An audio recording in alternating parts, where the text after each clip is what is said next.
Bem, eu estou aqui com o pastor Joide Miranda, que foi travesti na Europa, principalmente em Milão. Tudo bem? Tudo bem, graças a Deus. Alegria. Satisfação poder estar aqui de novo, mais uma vez. Teve conosco no programa Vitória em Cristo. Vitória em Cristo, é verdade. E agora está aqui no Fala Malafaia. É verdade. Eu vou deixar você contar um pouco aí da sua história, porque eu acho que é muito interessante, certo? E a gente vai ver aí algumas fotos daquela época que você vai ver. Eu vou deixar aqui para não ficar te interrompendo. Certo. Vou deixar, só vou te interromper aqui precisamente por causa do relógio. Mas você contasse aí, eu sei que a história é grande, certo, mas resumidamente um pouco da sua história. Fica aí com você para falar com o pessoal. Amém. Bom, a minha história começou tudo, hoje, como eu sempre digo, nas igrejas por onde Deus tem nos levado, o que faltou para mim foi um referencial paterno, né? Então eu não tive um referencial paterno.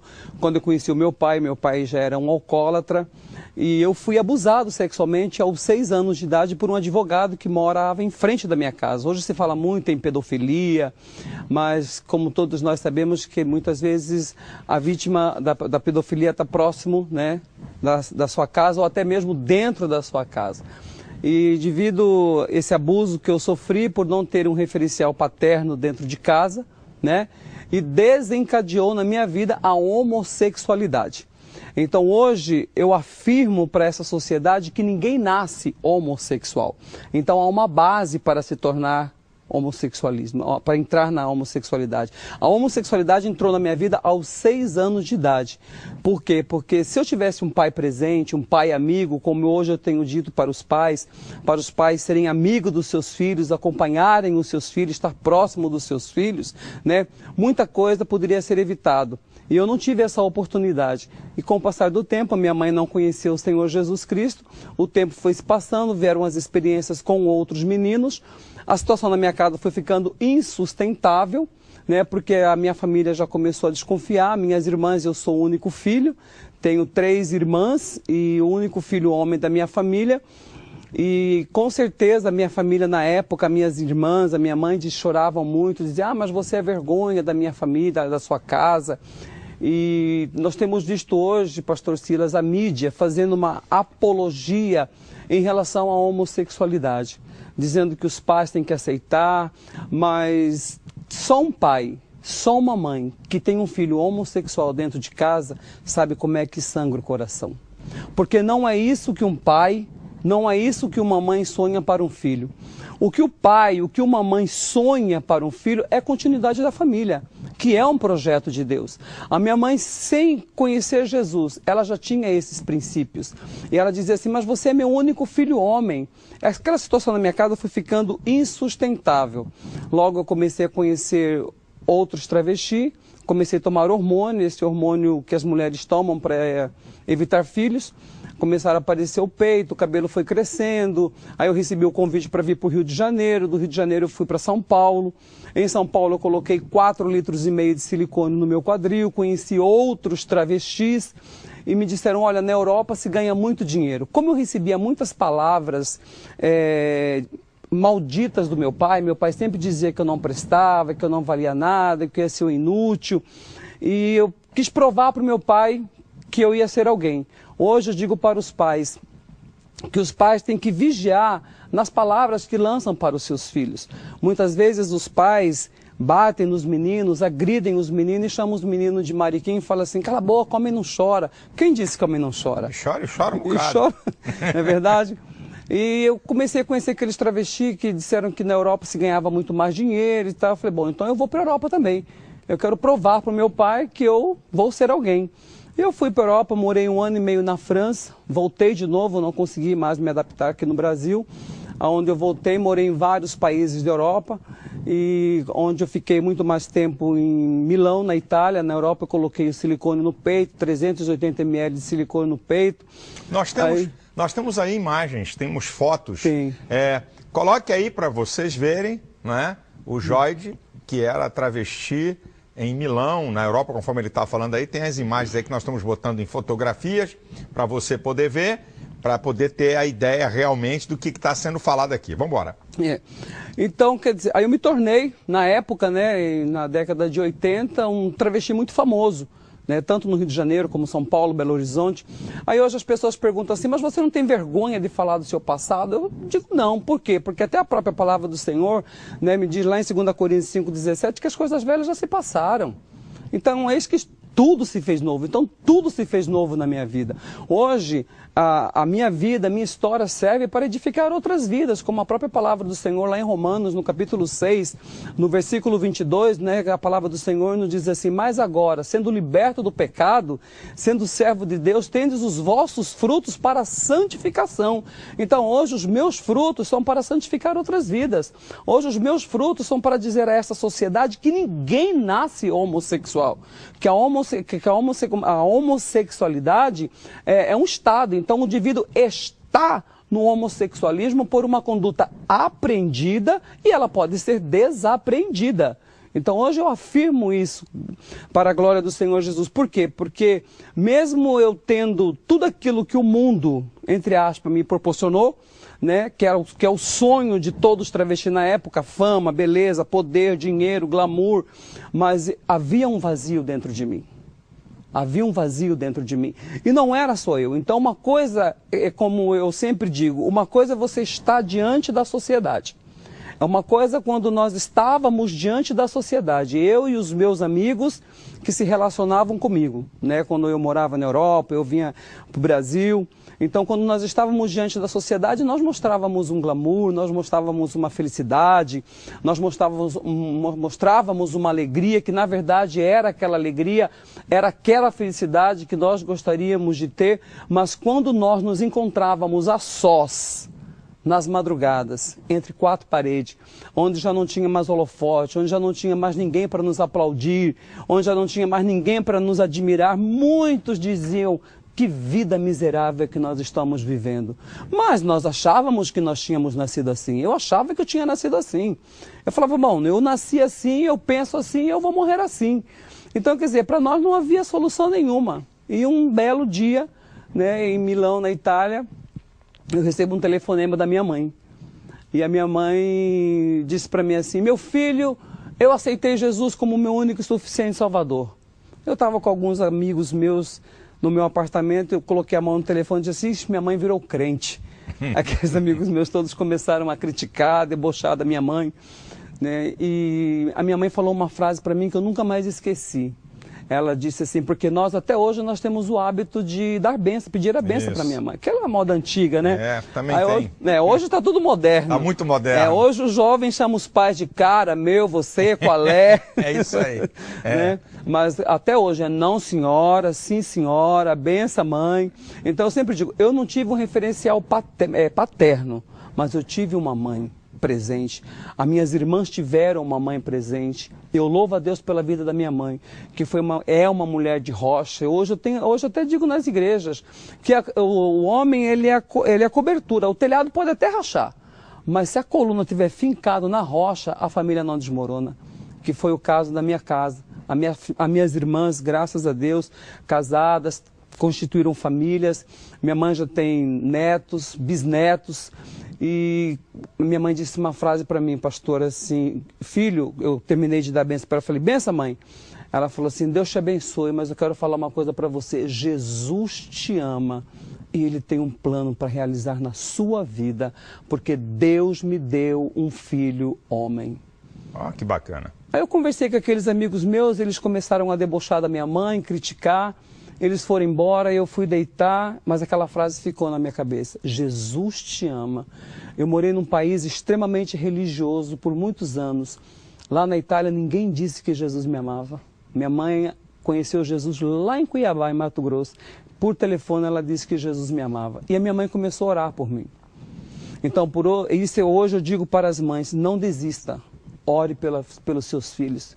Porque há poder numa oração de uma mãe, quando uma mãe coloca o seu joelho no chão e clama pela vida de um filho. E foi o que minha mãe fez. A minha mãe não duvidou do caráter de Deus. A minha mãe creu que Deus ia poder restaurar a minha identidade sexual com a qual eu tinha nascido. O mundo, como eu digo, o mundo me fez mulher, mas eu venci o mundo. Para a glória do Senhor Jesus, porque alguém se colocou na brecha para orar, interceder pela minha vida, que foi a minha mãe Odete. Eu vi você, quando esteve com a gente no outro programa, você falou uma frase que eu até citei aqui no início, né? E eu, na época, também não entendi direito. Certo. Você disse assim, pastor, o senhor está enganado. Para o cara ser um travesti tem que ser muito homem, porque muita gente não tem nenhuma ideia desse submundo. Verdade. O que acontece. O que quer dizer com essa frase? É porque, o que acontece? 99,99% dos homens que saem com os travestis, quem é o ativo na relação são os travestis. Ó. Porque qual que é o objetivo de um homem sair com um travesti? Sendo que tem tantas mulheres por aí, entendeu? Então eles saem porque, na verdade, o ativo é o travesti na relação.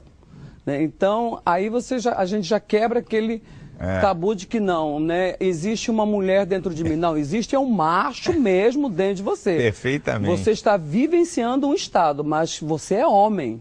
Né? Por mais feminino que você seja aparentemente, mas Deus te fez homem. E essa identidade está dentro de você. Então, quando eu me comecei a perceber, eu falei, não, mas espera aí, que negócio que é esse, né? Então, são os homens que saem com os travestis. Quem é o ativo na relação são os travestis. E são homens casados. A grande maioria são homens que deixam as esposas dentro de casa para se unir com aqueles homens. E muitas vezes as pessoas ainda passam, ainda discriminam, ainda condenam. Eu não discrimino, eu não condeno, porque, como eu sempre digo, eles estão com os pecados expostos. Mas muitos que estão com os pecados encobertos se sentem melhores do que eles. Então, eles não são melhores, né? Agora, vem cá, você chegou... a gente aqui está falando de maneira tão franca, tão aberta. Como é que foi a tua chegada numa igreja evangélica, você como travesti, com 380, como você disse, Isso. certo? Não é brincadeira, 380, meu amigo, ó, é uma traca. 380, com silicone na perna e tudo. Como é que foi tu chegar numa igreja evangélica? Como é que foi esse negócio? Então, eu fui porque eu fui numa igreja onde minha mãe congregava, após alguns anos de oração, intercessão, Deus começou a responder a oração da minha mãe. Eu sempre também, uma coisa que eu digo sempre para os pais hoje, eu digo assim, pais, mãe, às vezes muitas mães me ligam, falam, pastor, eu estou orando já, tem 2, 3, 4 anos que eu estou orando para o meu filho. Eu falei, mãe, não se preocupe, porque o dia que Deus falar o coração dele, ele ouvirá a voz de Deus. E foi assim comigo. A minha mãe orou quase 7 anos pela minha vida e ela nunca desistiu. E ela dizia assim para mim, Deus me deu um filho homem e ele vai mudar a sua vida. Eu dizia, mãe, a senhora é louca. Que palavra poderosa, há poder na palavra. Eu nasci assim, eu penso assim, eu vou morrer assim, mãe. Ela dizia assim, não, este braço ainda vai entrar com você na igreja. Ou eu creio num Deus, ou eu não creio nesse Deus da Bíblia. Eu creio que esse Deus da Bíblia pode todas as coisas. Ela dizia assim, em Jeremias, no capítulo 1, no versículo 12, a Bíblia diz que ele vela para que a palavra dele se cumpra. E ela vai se cumprir na sua vida. Eu falava, coitada da minha mãe. Minha mãe tá doida, minha mãe tá louca, né? Mas é aquela fé. Então, eu vim para o Brasil para mim passar 30 dias e a minha mãe falando de Jesus. Para mim, eu resolvi um dia ir à igreja. E hoje, pastor, infelizmente a igreja ela não está preparada para receber um travesti. Porque às vezes um travesti entra dentro da igreja, as pessoas olham com um olhar diferente. Olha com um olhar assim de... preconceituoso. Isso, vamos botar claro aqui. Principalmente os jovens, os adolescentes, desconfiados. E quando eu cheguei ali, todo mundo sabia que eu era o filho da Dona Odete. Apesar que eu tinha uma aparência feminina, eu não parecia como travesti, né? Eu tinha uma aparência de mulher mesmo, o diabo literalmente me pintou como uma mulher. Mas as pessoas olharam assim e falaram assim, nossa, aquele ali é o filho da Dona Odete. Parecia que tinha entrado um carro alegórico dentro da igreja. Mas ali eu sentei ao lado da minha mãe, o pastor começou a pregar, eu fui ficando com raiva do pastor. Eu falei, mãe, a senhora contou a minha história para esse pastor? Minha mãe, não, filha, é o Espírito Santo que está falando ao seu coração. Eu, que Espírito Santo, mãe? Eu não conhecia a linguagem da minha mãe, né? Uhum. E após a mensagem, Deus usou uma irmã para ministrar um louvor. E aí esse louvor, Deus falou forte ao meu coração. Aí eu levantei da cadeira, fui ali para frente, dobrei o meu joelho e aceitei Jesus como o meu único e suficiente Salvador da minha vida. E eu pude entender que naquela noite, Deus se levantou do seu trono e olhou para aquele homem deformado pelo pecado, porque ali eu dei um grito. Eu falei, Deus, se o Senhor é tudo isso que esse pastor falou, Se o Senhor é tudo isso que essa irmã acabou de cantar, muda a minha vida. Porque eu não suporto mais viver nessa vida de hipocrisia. Porque a vida da homossexualidade é uma vida de hipocrisia. Eu falo porque eu vivi. Eu falo porque os meus amigos que se relacionavam comigo eram assim também. É um querendo ser melhor que o outro, é um querendo se aparecer mais que o outro, é uma falsidade. E eu era assim, então eu posso afirmar que é uma vida mentirosa. Eu tinha um corpo que não era meu, um cabelo que não era meu, um corpo que não era meu, um rosto que não era meu, uma identidade que não era minha. E eu disse assim, Deus, se o Senhor pode, realmente o Senhor muda a minha vida. Mas só que hoje o que acontece? As pessoas acham que Deus é uma fada madrinha. Que você se converte hoje e que ele vem com uma varinha de condão e tudo. Não. Como diz um pastor amigo meu, ele disse assim, filho, ficou tantos anos plantando joio, acaba de se converter, quer comer trigo? Não. Você vai comer joio. Uma hora o trigo vai brotar. Então as pessoas acham que Deus é uma fada madrinha, se convertem e acham que Deus tem a obrigação de acabar com aquele sentimento. Não, então você vai lutar agora para não fazer mais parte desse mundo sistema. Então foram 4 anos de renúncia. Foram 4 anos de lágrimas. Foram 4 anos aos pés do Senhor, dizendo, Deus, para este mundo eu não volto mais. Deus, eu creio que o Senhor pode tirar esse desejo do meu coração. Busquei ajuda com uma psicóloga. Busquei ajuda na igreja, fui fiel aos meus líderes, compartilhava as minhas dores, compartilhava as minhas frustrações, mas eu dizia para Deus, falava, Deus, eu sei que o Senhor pode, eu sei que o Senhor pode, e o Senhor vai remover esse sentimento do meu coração. Né? Então, assim, existem algumas tarefas, como eu sempre digo às vezes, existem algumas tarefas na Bíblia que dependem exclusivamente de nós. Que depende exclusivamente de nós. Colossenses no capítulo 3, no versículo 5, a Bíblia diz assim, mortificai-vos, pois, os vossos membros que estão sobre a terra. Primeiro, a prostituição. Primeiro. Isso aí é eu que tenho que fazer. Mortificai. Isso é eu que tenho que fazer morrer. É eu que tenho que fazer morrer. Isso mesmo, correto. Né? Eu que tenho que fazer. Então, aí, lá na frente diz assim, mas agora despojai-vos também de tudo. Da ira, da cólera, da maledicência. Então, isso é uma tarefa que eu tenho que fazer. Isso aqui cabe a mim fazer. Entendeu? Não, mas as pessoas acham não, que Deus tem a obrigação de fazer aquilo que depende de mim. E aí, por isso que muitos, né, ficam falando, não, eu já tentei, eu já lutei, mas eu não dei conta. Isso não é verdade. Bem, minha gente, daqui a pouquinho, vocês vão conhecer aqui a esposa e também o filho aqui do pastor Joy de Miranda. Vocês vão conhecer daqui a pouquinho e também uma entidade que eles possuem para ajudar pessoas que querem.